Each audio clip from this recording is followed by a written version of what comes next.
As we tirelessly continue to battle the coronavirus, the response from those around the world leaves us, the Chinese people, both deeply humble and resolutely defiant.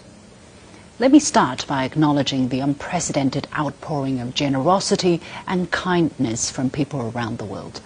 For instance, since the inception of the outbreak, Japanese aid has been prompt and ample.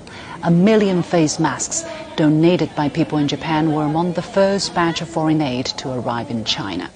By the 7th of February, it's reported that at least 6.3 million masks, 180,000 protective gears, over 1 million pairs of gloves and other materials have been gifted to China from people in Japan. Now, bilateral relations have often been mercurial, but this time solidarity prevailed. Heartwarming citations of ancient Chinese poems posted on the delivery boxes have reminded us of the shared cultural bonds between the two nations, putting aside what makes us different and bringing us, with an often checkered history, closer together in this time of need. In response, the spokesperson for China's Ministry of Foreign Affairs said such deeds will be engraved in the hearts of the Chinese people. This is only the tip of the iceberg when it comes to the compassion exhibited by organizations, friendly governments, but most importantly by people of all ages, races, creeds, and political beliefs. These demonstrations of support have come in all forms, from material goods to video messages or simply retweets of compassionate posts. Many have extended their arms, literally, to the Chinese community during this tumultuous time. I'm sure many foreigners have learned a few Chinese characters these days, such as Wuhan Jiayou. It doesn't take much. The smallest of gestures, such as a song, a hug, or a smile, can go a long way.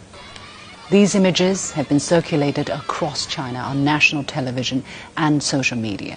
They have brought a lump to the throat of millions across the country, including myself.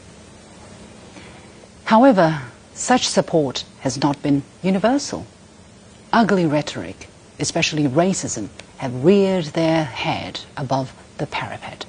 We've seen this not only from individuals who might be forgiven for being ill-informed, but also in the response from some in the Western establishment. In a recent article, Professor Zheng Yongnian from the National University of Singapore highlighted this racist undercurrent in the way some have sought to isolate China in their response and overreaction to the coronavirus. Racism, he says, is deeply rooted in the Western ideology. Some have used the situation to promulgate the Western liberal order, which largely hinges on Caucasian dominance. The cacophony of opinions expressed over the last few weeks leaves much for the Chinese to ponder. We shall quietly and resolutely guard ourselves against those who choose to exploit the circumstances and attack us as a people. But to those who have shown us such warmth and kindness in one of our darkest chapters, we say loudly and with the utmost gratitude, thank you.